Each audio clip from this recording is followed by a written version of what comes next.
All right, so we just got to wait on people. Here we go.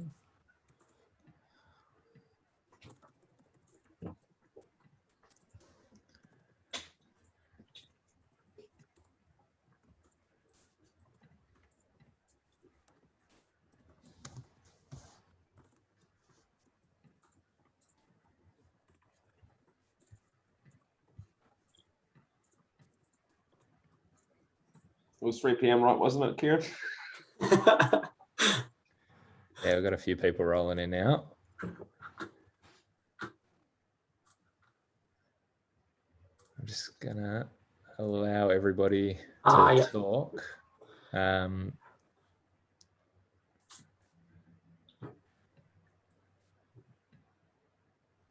right, probably kick off, I reckon, Gaz, and then we can let other people roll in as we go.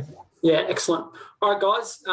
Well, thank you. I guess thank you for sharing your interest and joining in. As was kind of alluded to in the email and the I guess the intro that we sent out. This is a really, I guess, interactive and open discussion where we've got the value and expertise of having Michael, who works with the Queensland Reds, being able to share some of his knowledge and experience in the industry and hopefully pass on some information to you guys. So I guess a bit of housekeeping for it.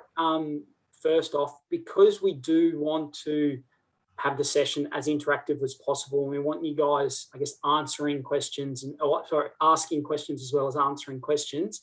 You are welcome to take yourself off mute the entirety of this if you are in, I guess, a quiet spot. Otherwise, at any stage, feel free to, I guess, just take yourself off mute and jump in when you've got questions for Michael. But I guess as well, to start with, what I'll do is I'll start by introducing myself and my colleague Kieran, and then I'll kind of hand over, I guess, to Michael after I've explained the reason for the webinar. So my name is Harry Gill. I've been with Catapult now for about 5 months, so relatively new. I'm a customer success specialist that works with Australian Rugby Union, Super Netball and the Basketball League here in Australia. And prior to that, I spent 3 years working in a very similar role for an athlete management system company as well. And then my colleague Kieran has been with Catapult now for about 6 years. So he definitely knows the ins and outs of the GPS world. He currently works with Tennis Australia, Cricket Australia and the A-League. And prior to his time at Catapult, he actually worked in the A-League as a sports scientist. So yeah, as I mentioned, basically the reason this webinar has come about is we thought it was a wonderful opportunity to, I guess, give some exposure to you guys at essentially the league under the Super Rugby League to what he's done, and hopefully we can look to bridge some gaps in not only sports science knowledge, but I guess as a way of raising the bar of rugby in general in Australia and really looking to kind of like tie it all in, which is actually, I guess, some feedback that was given to us. So we've got questions that we'll ask Michael along the way based on the feedback that you guys gave to us when you registered for interest, as well as, I guess, some other questions that we can ask along the way. And hopefully off the back of what Michael dives into, there'll just be some questions organically, I guess, form off that. So I guess, Michael, if you'd like to start, maybe just by introducing yourself, mate, and probably also just a little bit of your journey as how you got to where you are now. Yeah, thanks, Harry. Thanks for having me on. And yeah, I don't profess to be, by any stretch of the imagination, the expert in rugby. I've come from a fairly I see myself as a career strength and conditioning coach. And so in that, I've worked in a lot of sports. So started my time working in a similar level to the guys on this call here. And I was working in rugby league in the Intrust Super Cup here in Queensland. And I worked my way up from a cult strength and conditioning coach through up to the leading the Q Cup program there at North Devils. After that fairly longish stint of about 7 years, I ended up working full-time in Canberra at the AIS, working in soccer, or football, whatever you want to call it, and then a few athletics and a whole variety of different sports there at the AIS. And then I got the itch to go and try and get back into professional sport, and that's when I ended up at Melbourne Victory for a year.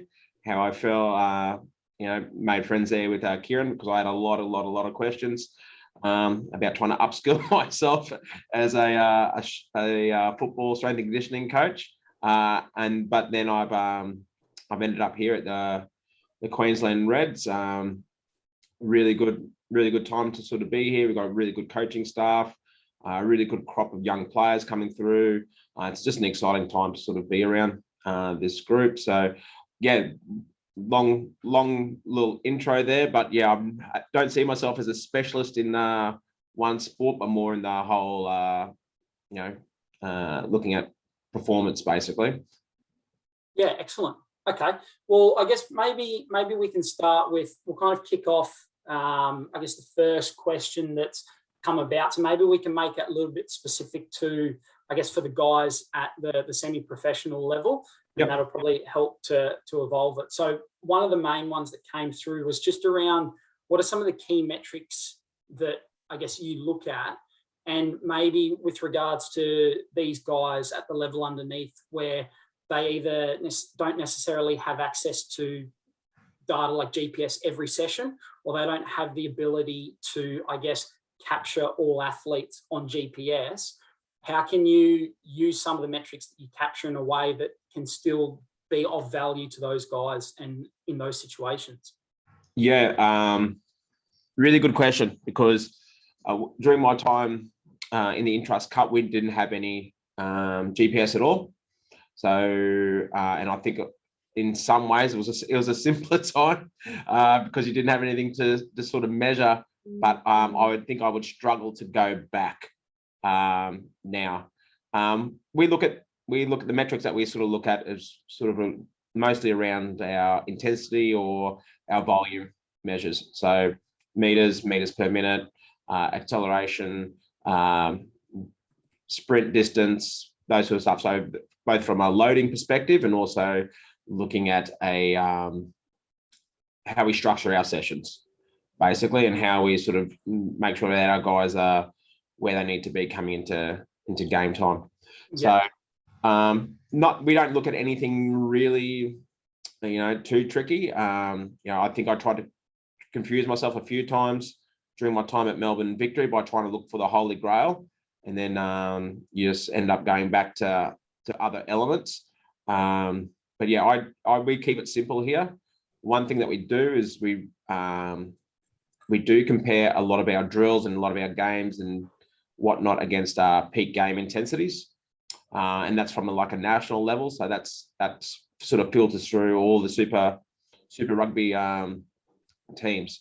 So where the drills go for anything from a minute up to 10 minutes, there's different peak game intensities based on those how long your drill goes for, and sort of we can sort of, it's a guide about how hard we are training and how close we are to match intensity somewhat. But to go back to what do these guys do at this level, I think about this a lot, about I always like to try and reflect back what I would do differently if I was to end up back at semi-professional sport. So I really love it. It was one of my, it's one of my favorite times to actually coach. Was that group. And the thing is, I think, is that you use this more to get an idea of what your drills look like and get to understand what your training looks like, rather than trying to individualize it down to each player. So what does your coach is going to have certain drills that they're going to go to. It's good to get a really good understanding about what that actually looks like from a volume, from an intensity measure. And then you can sort of look at that. If you have a few units, you're obviously putting on a few different players from different positions, and then you're getting a good understanding about globally what does that session sort of look like. And you'll be pretty surprised that it's probably pretty close to what you think is going on. But it's really good to have that sort of understanding, so that when you are talking to coaches and you are starting to trying to build a plan for a session, you have a really good or a different understanding to the coach, because they got a feel to it, and you can actually have some numbers towards it, like, you know, especially when they start getting into heavy, you know, a couple of sessions back to back, they're a bit heavy. Yeah, excellent. I guess for any of the guys that are on the call, do you guys have any questions around that, or is there anything that you guys have struggled with specifically in I guess, understanding your own training sessions and game intensities that you'd be interested in Michael's opinion on?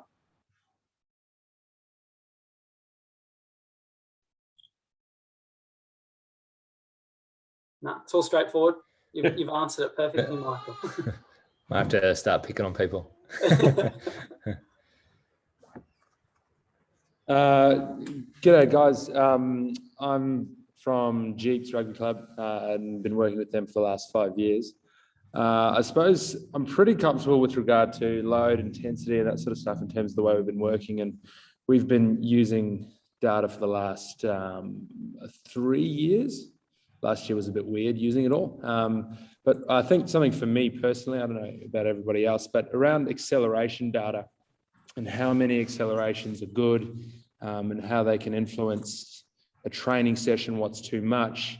Obviously, it's a little bit different for our guys, because some guys are on the tools for 12 hours before they come to training, and other guys are at a desk for 8 hours before they come. So I don't know if you've got any basic rules around what you guys use, and then, you know, maybe modifications down from us, if you can advise on that. From my perspective, and feel free for other people to jump in as well, like, I think it's sort of about, as long as you're sort of getting those accelerations safely, it has to make sense within the session. So we sort of look at intensive and extensive sessions. So our extensive is more like our high-speed meter style training sessions, and our intensive is more based around, you know, our acceleration sessions. So once I don't think there's a right and wrong. As you sort of start collecting data, you start to work out probably more like who's actually not meeting the requirements of that session, rather than have we done too much. Like you said, a big one is that we try and lose it from a load monitoring perspective, but we have no idea what our players do, or when you're working with semi-professionals, what they've done previously. So I think it's more about the whole session perspective. But yeah, we don't really have like, oh, that's a lot of accelerations to have in one session or anything like that. Definitely when I was working in football, you could definitely see accelerations blow up when we were sort of using our small-sided games. But I definitely don't see that same sort of trend so much when with rugby training particularly. That's awesome. Thanks. Yeah, I suppose that's sessional dependence and building an average from there, and then sort of using that. Yeah. I think that's the best part, is sort of trying to build that drill library. That was something that sort of Kira and I spoke about a lot during my time at Victory, is really trying to get a really good understanding about what your drills look like. And then you can sort of start knowing, you know, what your acceleration drills look like. You can start getting a good idea about what's like a session you're actually going to sort of end up at the end. Excellent. Do you have any thoughts how to expose players to that at a sub-elite level when you don't have the guys in, obviously, full-time through the week? Like, you know, normally you periodize your week, you might have Excels and, well, drills or parts of sessions which are going to accumulate significant amount of that sort of work. You're going to put it in the right place, obviously, within the week when players have recovered from the weekend, for example. Any ideas or thoughts how you do that when you've got obviously 2 sessions sometimes within a week and the guys aren't in at the club? No, the big part is that what are our actual outcomes, or what do we actually want to achieve out of our training sessions, and then let that drive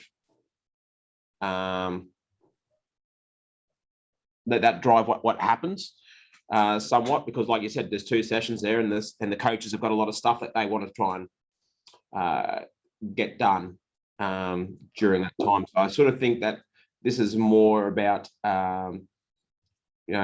sometimes you especially in this environment, the horse has to bolt sometimes a few times before you collect enough information that you can make a really good informed suggestion back to your coach about what that actually looks like. But I think we generally we already do it, but we don't necessarily look at fast or quick days. So like when you come in on a Tuesday, that might be decided that's might be our day that we're going to pick up acceleration stuff. It's your 2 or 3 days post game, so that's when we can keep everything a little bit tighter. And on Thursday we might want to open it up a little bit and actually pick up some more your high speed work. But that all depends on your coach and how they want to do it. That sort of method generally works pretty well in semi-professional, because just speaking from my time at Norths, that Thursday session is when we go full field. We try and do an opposed session, so that sort of allows itself to be an opened up session. So we're going to pick up high speed meters, we're going to pick up very high speed during those times.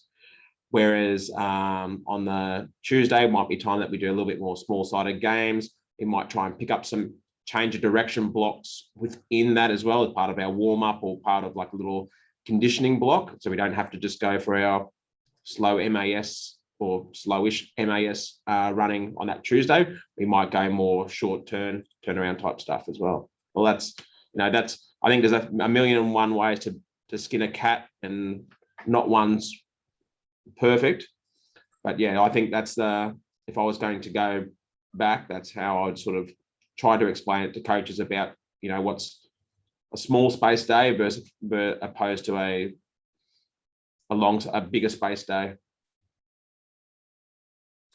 Just kind of on that, Michael, so it probably actually ties in really well with another question. So Katie, who I see is on the call, she has a question around basically like how you take these streams of data, so whether it's GPS or it's the gym style stuff, and I guess at the end of the day it's mass amounts of quantitative data. How, and you're saying kind of like in working with the coaches and how the session is shaped, how do you take that data and present it to the coaches in a way that I guess it makes them easy enough for them to understand, so that it can influence their decision making, maybe especially at the sub-elite level where they may not be exposed to athlete management tools and having vast amounts of systems that can easily visualize the data. Yeah, I'd throw that out to everyone else. How do you guys like deal with coaches? Like that's basically that's that question there, is how do you influence or build relationships with coaches on data? Like, do you guys send out reports? Do you try and just do it verbally? I don't know. What happens in the environment? Yeah. Hi. So I currently I just finished up at East Rugby down in eastern suburbs, but my main kind of way of dealing with this was to kind of graph it out, so more of a visual representation, because my feel was that the coaching staff kind of liked to see it in pictures. I know it sounds a bit funny, but they liked seeing in pictures. They didn't really like seeing the numbers, because if they could see a visual shape or change, then that was more beneficial for them rather than seeing a whole bunch of numbers on a page. And then also in the same aspect, working with the boys and sitting down with them and seeing what they wanted to go through, I think they appreciated the graphs and that kind of aspect as well. But I'm curious to see if anyone else had any other ways that they like to put out their data to coaches and players as well. Okay, I'm a big in agreement to that. That's something that I sort of keep like a little black book on anything that I sort of reflect. Like at the end of every year that I'm at some place, I try and reflect on what I could do better or what needs to be better. And that was probably something I look back at my time at Melbourne Victory that I didn't do great. I personally, I as a strength coach, we handle numbers pretty well, and that's that we're way more comfortable with numbers rather than what we might think as like little fluffy diagrams and pie charts and whatnot. But coaches are, like, you're probably right. Like, there's a reason why when we watch footy on TV, there's not a mass of numbers that they put up on the screen. They put on beautiful metrics that, sometimes mean absolutely nothing, but it engages the audience. And that's basically what I think we want to do, is engage the audience. Yeah. Probably the other part there is we need, like, when we have these communications and when we have the numbers, that's a story that we want to tell the coaches. Like, we want something to sort of give them a reason why we want to do things certain ways. Yeah, exactly. And so you end up showing them enough evidence, or evidence that leads them down that path that goes, oh, well, we've been crazy not to do that way because of what you're showing us. So yeah, I 100% agree with you there on the visuals. Yeah, it's also just trying to find a balance as well, because like you said, the numbers are important, but it's almost a matter of how much work do you do for them to show that change. Because sometimes, like, I would spend a lot of time doing the quantitative side of things, but there's almost more interest shown in the graphs and that kind of side rather than the numbers and that kind of thing. So I don't know. I'm just, it's finding the balance, I guess, and I guess everyone's a bit different, whether in the semi-professional league, it's more of the graph side, and then moving up into the more elite side, it's more of a numbers game. Yeah. Well, it's, we always, as humans, we're always going to grab onto the things that we can understand. Mm-hmm. Coaches can really understand meters really easily. They can understand volume, they can understand, and they can understand pace. So they can understand how fast someone's going. Yeah. When you try and explain to them a term like axle density, or even axles generally, that they sort of really struggle to understand it, to visualize it. So that's where, I think sometimes you've got to sort of show the session and show, like compare drills. Yeah. Sort of show them what axle actually is, or show them actuals. Like, it's got to be like somewhat like an education piece. Yeah, exactly. Yeah. No, thank you. Thanks. The education piece is probably the most important one there. I think the difference in coaches is so varied. You don't want to start with too much and just lose the coach straight away. I think it's a bit of a drip feeding process as well that can occur over time. For me, one of the easiest ways to get buy-in from a coach is comparing to match. So different when you've got two days a week, but if it was a normal week in an elite team, it's okay, Monday is 20% of match volume, 10% of match intensity, or something like that. And then obviously that progresses in different ways through the week. So sometimes you're not even talking to coaches with the language of accelerations and, acceleration density, like you said, metabolic power, or whatever the metric is. You're just keeping it simple on volume and intensity and how it relates to match, which all coaches understand what game intensity is. And then they've got a pretty good marker for what you're talking about, is probably another way to look at it. And then, as you were saying, it becomes more numbers driven. And if the coach is really buying into that, then you can start to progress things. Yeah. I might piggyback Kieran there. Sorry, guys. I might piggyback Kieran there and just add on that if you want to go down that path of sort of percentages in comparison to matches, traffic light systems are a really easy way to demo to the coach what's good, what's okay, and what's sort of not good. He doesn't need to understand the numbers or percentages at all. It's just a conversation starter that this guy's in red because he's this percentage compared to what the rest of the group is, and it's numbers, but it's not numbers. So it's a bit of both. Yeah, no, that's really good, Joe. That's you got to almost draw the eye to where you want that coach to actually look, and that traffic light system's gold. Like, it's so simple, and sometimes we try and overcomplicate things.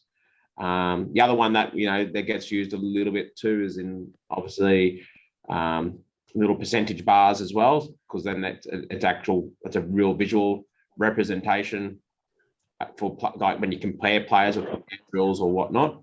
So that's another little one as well, combined with the traffic light. The other thing you said as well, Jared, which is so true, it's about brokering conversations with either coaches, and then to someone's point earlier, how do you report to athletes?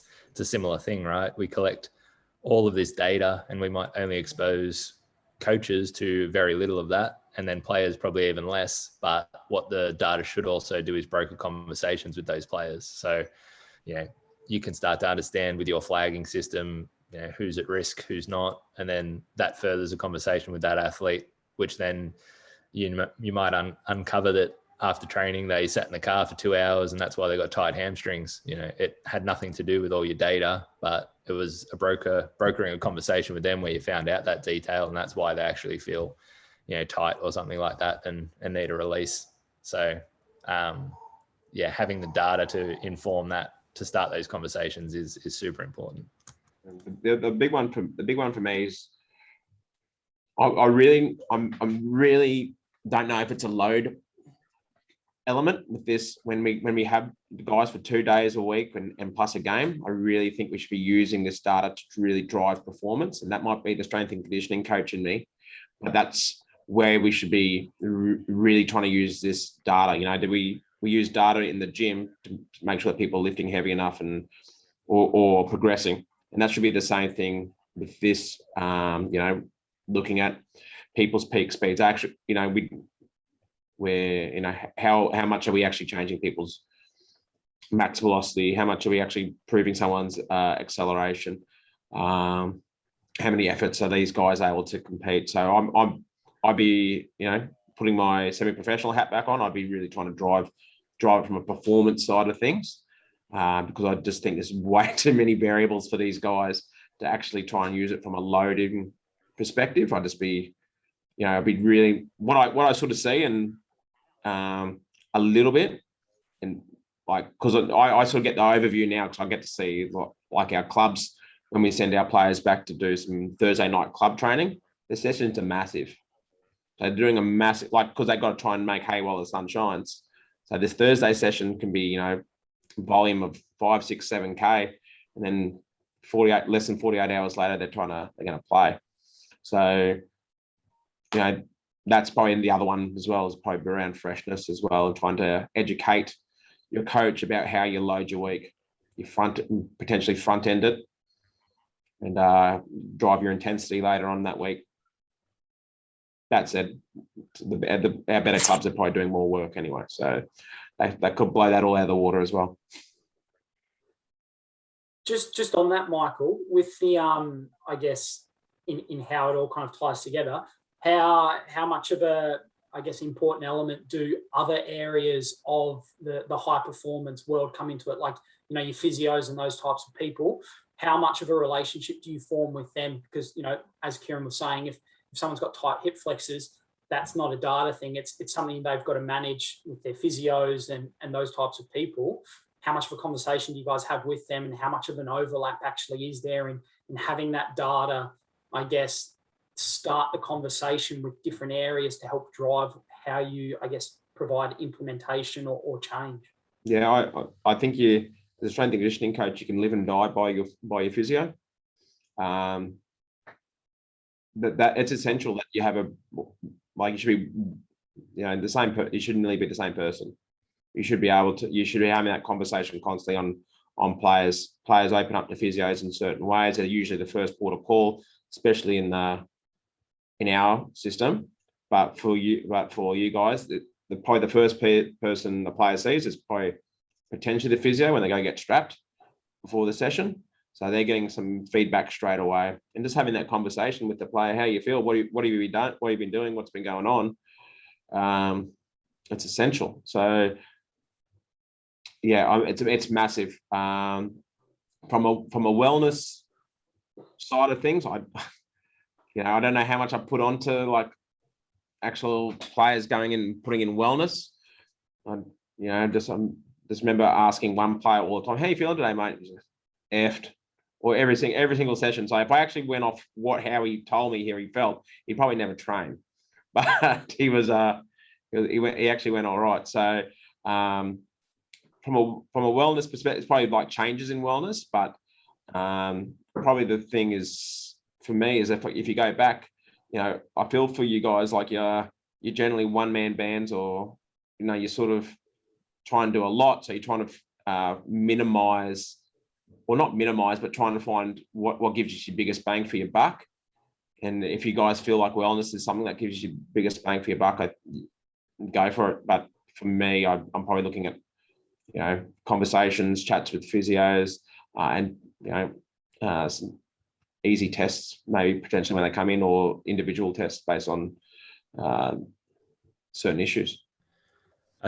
Just to touch on that, I think the tests can all be valuable. It depends how you use them. Like if you're collecting wellness every day and the players know that what data they give isn't actioned, then they're going to get the shits pretty quickly, and then you're going to lose the group. I think back to years ago at Panthers, we tried to start doing counter movement jumps, just simple neuromuscular tests that everyone sort of looks at. And even though players were coming in and obviously under recovered, the coach didn't buy into what we were doing, so it didn't mean that player had any extra recovery. And then the group obviously starts to question why they're doing it, and then you've lost them. So if you are doing something, make sure that it's utilized, and if the players can see it changing the program, so to speak, then they're obviously going to buy into it, and then it's always going to be valuable.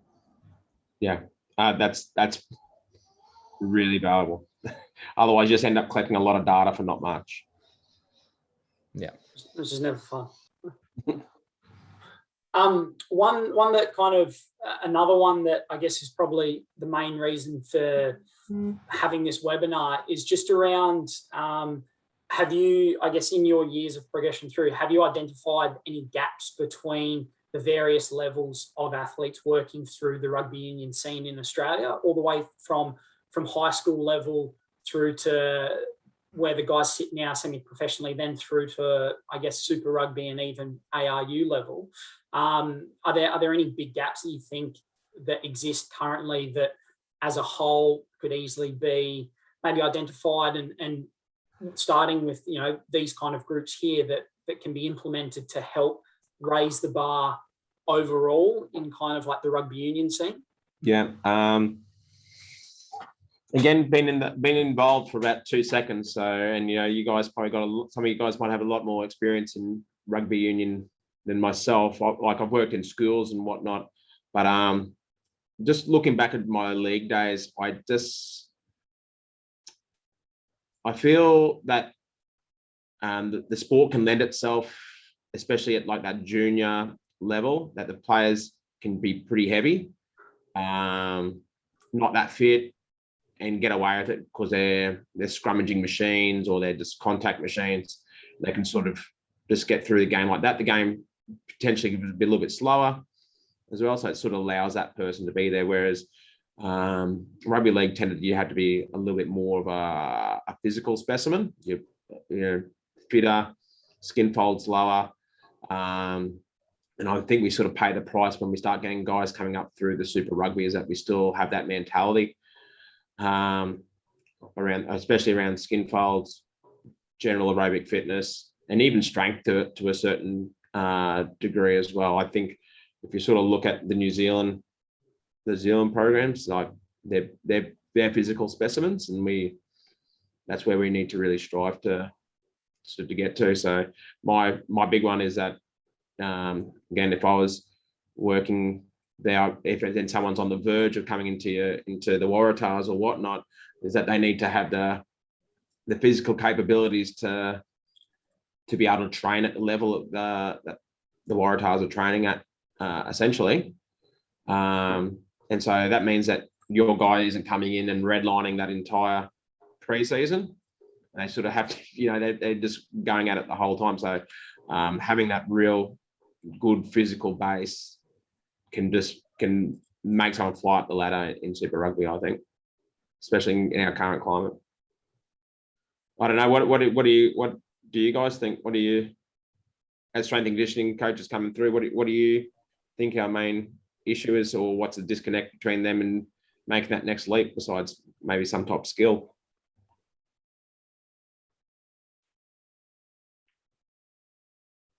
I might quickly jump in. So I'm working both in a school and at Shoot Shield at the moment. So I'm seeing two of the great strengths in Australian rugby in schoolboy footy and club rugby. And I'm seeing a big disconnect in between, first of all, schools and the Colts. We, guys in private schools have unbelievable resource and access to great programs and facilities, and they get in the Colts land. And if you're in some of the Colts programs in Sydney, there's no resource, some fairly ordinary coaching going around. If you're lucky, you're in a good program.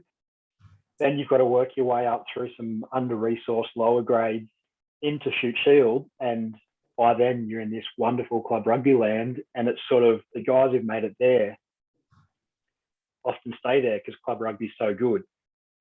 And it's this massive jump up to super. You'll have guys that'll dominate club rugby, but they don't want to go on a training contract and not be able to work because they're full-time athletes now where they can get their, $90,000-$100,000 job on the tools plus some matches playing club rugby without being a train-on partner and hold the pads for the TARS. Yeah. So I'm trying to wrangle with how we can utilize these two great strengths in the sport, which surely nowhere in the world is doing them better. They might do it as well, but not better. But, Super Rugby is not flying and the Wallabies certainly aren't either. So how can we, transition those great strengths into a good national sport? Yeah, I think it's probably a really good question and probably a bit beyond our pay grades currently. the big one is basically what can we do with our cohorts? Like that's our part, and I just love to see guys come in with a really good base from school or from club land, and then we be able to just do the work rather than spend a lot of time trying to get them up to speed. So that's probably it's pretty simple, I think, but I don't remember seeing as big a gap between like the NRL fitness levels and what our guys were doing in Q Cup. I think the big difference in rugby league was actually the strength. Our guys just weren't anywhere near as strong as what the NRL guys were. So whereas here I probably think it's probably more around composition and fitness potentially. Probably one from on the back of a conversation we had the other day, Michael, but one for the group. Like, is there a lot of conditioning work done at that level within season, or is it predominantly in pre-season? And then is there like an expectation that the conditioning that they're going to get through the skills and the drills training is going to be enough to expose them to what they need to obviously get to that sort of level of fitness that's going to get them to the next level? Yeah, good question. Because last year when I came in, I started our pre-season would have been December, and we were playing February. So it's not a long pre-season. Whereas this year we're going to get a nice long pre-season. So it's going to be different, definitely. But it all depends on what the landscape of our competition looks like. Whether we look at there being something happening after club like there used to be with the NRC, but yeah, definitely. Like you can put so much work in, but in the end, rugby takes over, and it's a lot different to league because there's a lot more emphasis put on units and scrums and lineouts and everything else we need to sort of fit into training session. So everything's load, right? So something has to give. About like Jared and Kieran, the guys as well in that other side, like, is there much going on in season in way of conditioning, or is it all sort of skills based? The districts. Oh, sorry, you go, Kieran. Okay. I'm one of the bad cops when it comes to conditioning, but yeah, I've pretty much insisted on it, particularly because our squad's always been bigger, really strong set piece, blah blah blah blah blah. So I've really hammered our guys going, I don't care that you can scrum well initially, but if you're not going to last 80 minutes because, or for whatever reason, because you're not fit enough, then I've failed at my job. And right from the very beginning of pre-season, I sort of put it in there as more of a, not worried about your speed, your numbers, your whatever else. I'm more going, okay, this actual conditioning element is just this test of character. There's so many other variables that I can't control, but as a squad, how do you deal with me putting you under stress physically, and how do you respond? Do you go head down? Do you complain, or do you respond out of that? So I use it in that sense. And then, in season, it's not stupid. I keep our sort of blocks no longer than 5 minutes. Some of them are more high speed focused. Some of them are a little bit more sort of not full blown MAS style, but just getting a bit of distance, a bit of repetitive stuff, a bit of up and down off the deck, because they're not getting that, enough exposure. And all it takes is one guy to come off the bench one weekend, fresh, if you say, and he'll only play 20 minutes of footy. And then, in 2 weeks, he's done really 3 sessions. And then the other side of it is, we've got 50% of the squad that are really diligent with the gym and the strength work, and they love it and live for it. And then the other half is just, mate, I don't really need that. And so trying to change that attitude using, the pre-season. So that makes a massive difference. Pre-session robustness, like glute activation, hip mobility, and that sort of work makes a big difference for us. So there's all those little elements, but it's sort of trying to build good habits through a pre-season and then just look for maintenance through the season. But definitely a big one on making sure we do something. And I use the motivation of attitude towards difficult situations, this being one of them. And how's that going to affect you guys as a team on the field? Yeah.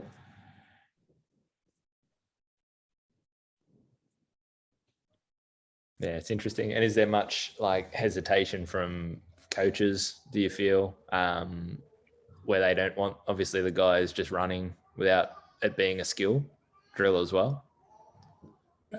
We've had it a few times, and that's then where this data comes in.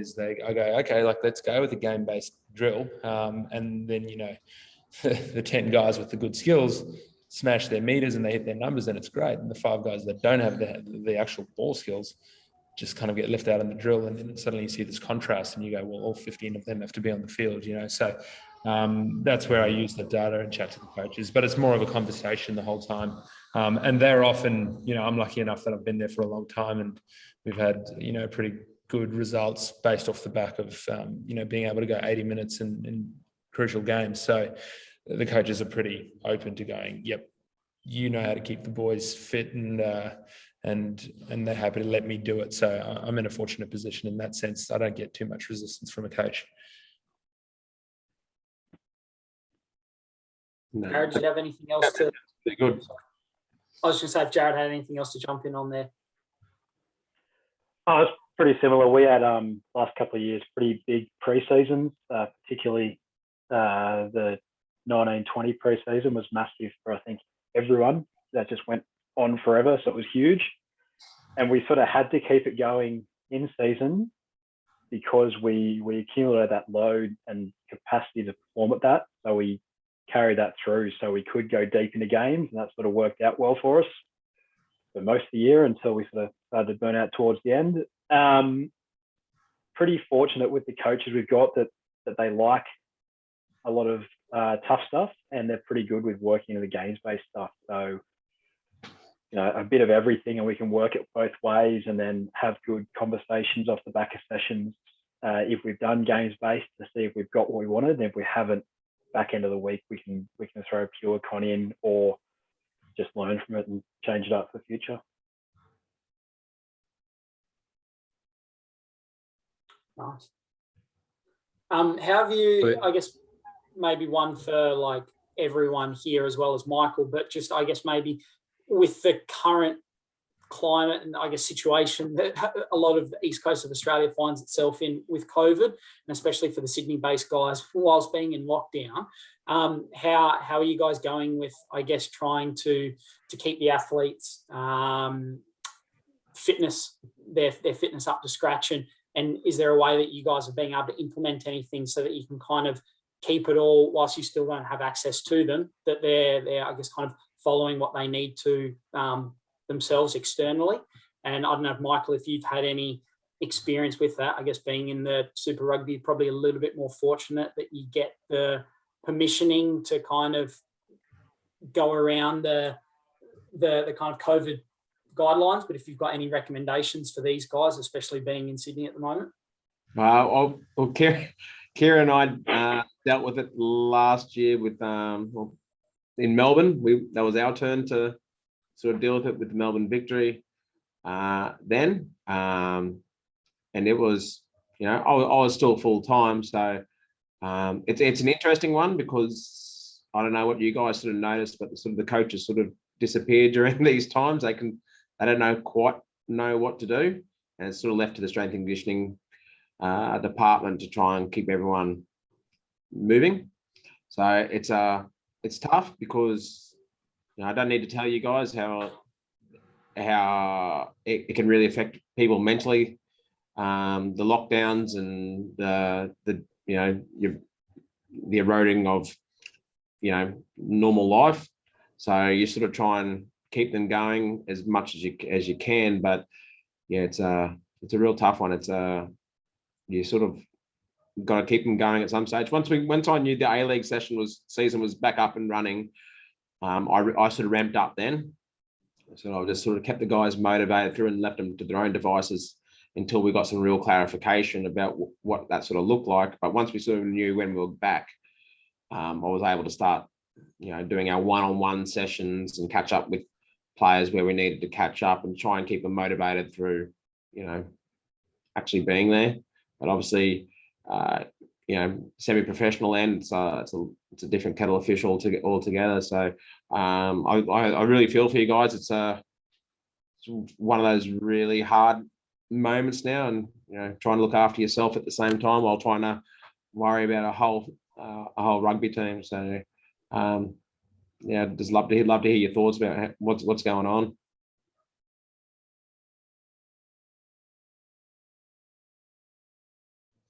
I'll jump in here. I don't know how many others are in the Queensland QPR scene, but like you guys can just try and fathom this one. We've got knockout semi-finals this weekend, and we're now in our 4th week off of footy. We trained last night, technically for the first time in which we're actually allowed to train under the government guidelines and restrictions. So we essentially went, you know, just about every single game through the season. And then we had 2 more round games into the semi-finals, and yeah, they sort of blocked, bang, that's it. We can't play those 2 round games. It was like, what are we going to do? And, you know, there's obviously so many other layers and things to consider for these teams. And it was just going, all right, well, that's it. That's the 4. Whoever's in it is in, and we go to knockout semis as soon as we open back up. So we've had, full season, 4 weeks of technically nothing into a knockout semi-final this Saturday. So I was sitting there just completely shitting myself, for lack of a better term, for the last few weeks. But yeah, you know, I just put it on myself to make a massive effort for the boys. What could we do? What couldn't we do? We had to manufacture. I've heard of some clubs manufacturing invoices to make it look like that they're running boot camps for players, and it's not looking like a sporting training session, and trying to get players to the field to get the running load in, just to get their hands on a ball, maybe keep them motivated. So, you know, it was the same for us. It's just make an effort, chase the boys up. And, you know, it turned up for my first sort of evening of, you know, groups of whatever we were allowed, 5 or 6.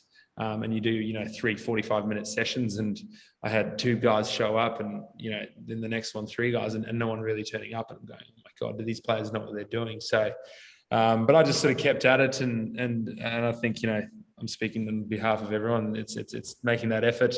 But the benefit that even I felt, you know, I'm out there doing something, doing my job, doing what I love to do, and the players, you know, respecting that, and we built a bit of momentum, and a lot of our guys got enough training under their belt that I'm confident that, yep, we can go into, you know, a full training week this week and roll into a semi-final and not be completely underdone. But, you know, it's still a big challenge, and it's just trying to make that effort. And more than anything, what I noticed that the players had that sort of mental stimulation of seeing each other and doing something together, which is, you know, it's much harder for those teams down in Sydney now, and even Melbourne again. not having that time together, which is such an important part of why at this level the players do it, is that they can see each other and get out of the house and have something to look forward to on the weekends with each other. So yeah, just trying to encourage them to maintain that was probably the biggest motivation for them. Just conscious of time, guys. Is there any other sort of final questions, comments, any other themes that anyone wanted to touch on?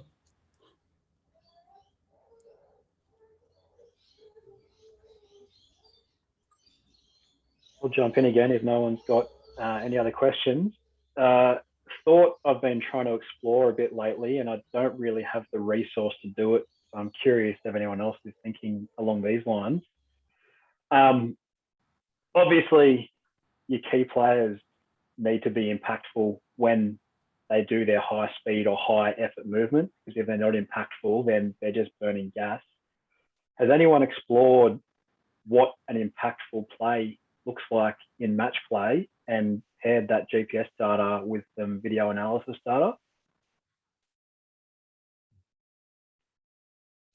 That's something that's going down currently, definitely at the Wallabies level. But even at our level, it's a lot of work to try to you want a full-time analyst and sports scientist to really get some really impactful elements there, because we sort of currently looking at players bouncing off the ground, or that there are times around like the contact and acceleration into contact and whatnot, but it is labor intensive. I'll without making this sound like a sales job and try and leave my catapult hat off, but as a business, that's definitely where we're moving towards, right? There's this big push at the moment, and obviously focus on contextualizing that wearable data. As you said, where are all the sprints occurring? Okay, we can look at it as an absolute number, but without that context of where they're happening, and more importantly, probably why, it lacks the same sort of relevance. So, with the software, particularly with the acquisition of SBG that Catapult made, that's a heavy, tactics analysis software package. And then obviously bringing that into the business, it means that wearable data is going to be incorporated into that. And that's a big direction, the industry as a whole, right? You can feel that's where it's happening. And to your point, Michael, like to try and do that currently, it's just so difficult, right? You got to export everything, you got to marry it up. Like it's not easy. So trying to make that easier for people is probably where we're at as well. Sweet. If I could just jump in for a second there. I've got my finger in a few pies at the moment, and we're exploring this through netball in terms of matching the video analysis to intensity. The main project that's been worked on at the moment is kind of, is there an intense period before making a turnover or losing possession? And one of the things that, if the club has enough funding where you're at, you can outsource data to get all the results back, if that makes sense. Huddle does this. So if you send them game footage, you can ask for what details you want, and then you can just line up that's up with yourself with your Catapult export, which is a pretty simple process from my understanding. Yeah, it's a good point, and that's probably the low-hanging fruit, right, from a GPS perspective, as to what periods of intensity look like from a tactical perspective, and how they influence tactical performance. This is a rabbit hole which I'm not going to go into for 6 minutes of time, but this is something I do a lot with Hockey Oz, is looking at PGIs, but not specifically what the PGI is and training people to that number. It's looking at thresholds of that peak game intensity, and then looking at instances that occur above certain percentages of worst case, if that's what you want to call it. But then more importantly as well, what happens after those dense periods of intensity. you know, we always talk about worst case and using it as a way to prepare players and everything else. But, you know, why is it important? You know, how does it actually impact the tactical performance after it? So, like, that's a really good point. That's sort of the easiest way, I guess, to use that physical data at the moment. And then more importantly, then it starts to shift into, well, what tactically caused that change in intensity, which is what you're kind of getting at, which is definitely starting to happen in the AFL, you know, modeling outcomes based on, you know, at a stoppage, obviously, if it's a successful, unsuccessful stoppage, what happened to make it successful, where are our players positioned, you know, what happened, what were the movements off the ball, you know, that's where things are also starting to go, which is pretty cool as well.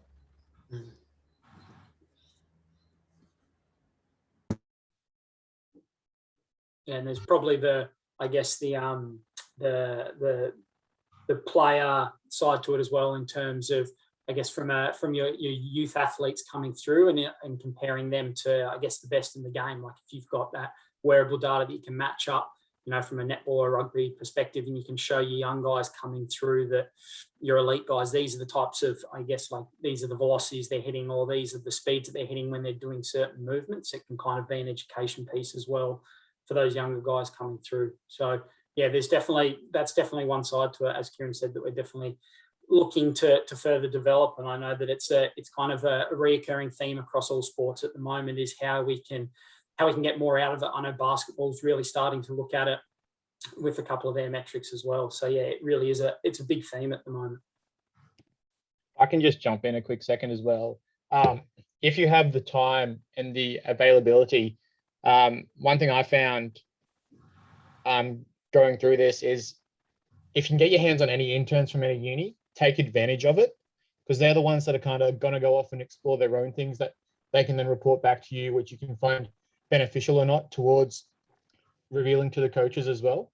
And some of their drive, if you pick a good ones, they'll go off and do a lot of things that can really be great avenues to explore. But it's just making sure you have the time to kind of persist with them. Yeah, absolutely. Okay, with 3 minutes to go, does anyone have any final questions they want to ask Michael? Just quickly, otherwise before we wrap it up.